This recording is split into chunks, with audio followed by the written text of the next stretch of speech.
Hello everyone and welcome back to the Bantamweight Boxing YouTube channel with me, your host, Michael Waite. I quite like that little swing. Might include that in some of my intros now. They look quite nice. Hope everyone's doing well. Hope everyone's had a good week thus far. It's Wednesday here in the UK and it has got to be about 50 degrees or so. I am struggling as a little pasty boy. Not made for this kind of weather, so if I do progressively get redder and redder through the video, I am sorry. It's not actually excitement from talking about boxing, it is just so hot in this room. But anyway, let's not complain. I should be celebrating. It's always raining in the UK, so let's get into the video. How about that for an intro? God, that was a little roller coaster. So today I'm talking about Terence Crawford versus Errol Spence. I've just watched back their press conference. Really enjoyed it, and I thought, let's get the camera ready, make a quick kind of instant reaction to it, what my thoughts are. Have I picked up on any of the kind of nuances? Do I, have I got any special tips to tell my my audience now about who to bet on or whatever? Did I see a little limp from Terence Crawford when he was getting up on the stage? I don't know. But yeah, I thought I'd make a little video on it. But yeah, I really enjoyed this press conference. I don't usually tune into press conferences actually, unless it's a fight where I think there's a lot of animosity and I feel like I'm going to see like a little fight before the fight in the presser. But this was very different from your kind of standard press conference.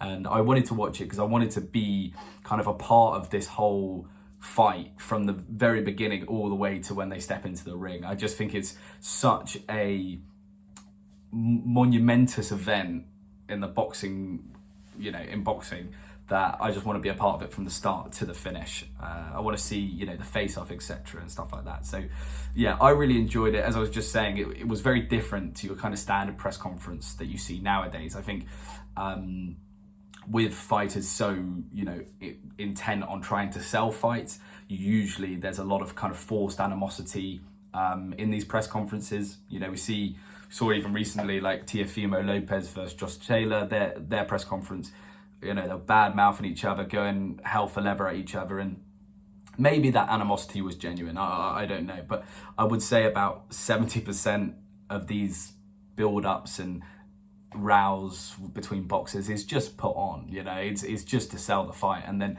when the fight ends, what do? Oh man, I love you, man. I love you. Sorry about everything I said. Sorry about what I said about your mum, like all that. Do you know what I mean? So it's not real, right? It's a bit WWE. And I'm not saying I dislike that. So there is a place for it. But it was just very different to see Terence Crawford and Errol Spence, because they don't need to sell the fight. They don't need to make this animosity and going back and forth. Their abilities and the skill level of the fight sells itself, and that was reflected in the press conference. There was no, cheap comments made at each other and snide comments made at each other. There was a few comments like, so they were going to fight each other at the end of the day. Like, you don't want them to be complimenting each other. That's just, a bit concerning. But nowhere near to the level that you usually see. There was a lot of respect shown between both fighters and from the trainers. Sometimes the trainers are the worst for bigging up their fighter and dissing the opponent, saying, oh, we're going to absolutely run through you. But no one said that at any point about the other fighter. So much respect shown.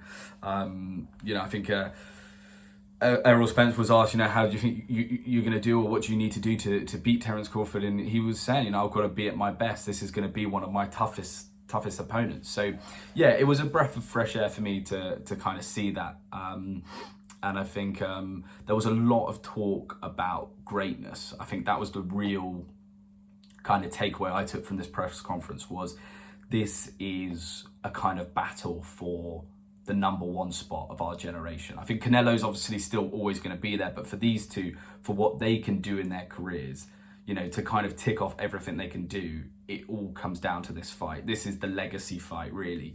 And the guy who wins this will be uttered, kind of with those Both of them will be uttered with the greats, but the guy who wins this really will be uttered with like the kind of Floyd Mayweathers and the Durans and the Haglers. You know, the fight will be monumental, but there was definitely a big discussion about legacy in this, and also not only for the winner, but just the fight itself, the legacy of the fight. You know, Errol Spence was saying, you know, you don't see these fights anymore. You don't see these are the fights that your granddad and your dad would tell you that they saw. And it's true that, you know, that's what I would hear from you know, my parents and stuff like that. The greats actually fighting each other. But, you know, in the modern days, that's not the case. But this is an anomaly. We are seeing two of the best guys in their division, two of the best guys in boxing fighting each other at the right age. That's the key, you know, at an age where they're not crippled or whatever, you know, the right age. But yeah, no, it was a great press conference. It was funny at times. I think Terence Crawford made me laugh quite a few times. He's very he speaks very well, Terence Crawford, actually. He's very like entertaining, very I don't know, he's just got quite a good manner about him. And what did he say? Something about he'll put Errol Spence in a spliff or something like that and smoke him. I thought that was brilliant. But yeah, so there was a bit of back and forth which you need.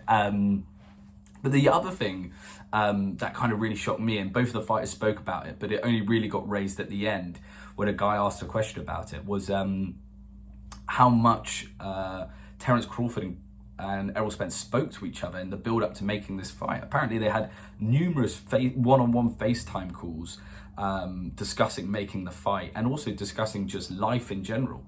They both said that they would speak about their families to each other and just family matters and stuff like that, which I thought was so intriguing. Like, just gave a whole different outlook into this kind of fight. Like, these guys must know each other very well. Like, and I suppose they're very similar. You know, they've achieved so much in their sport.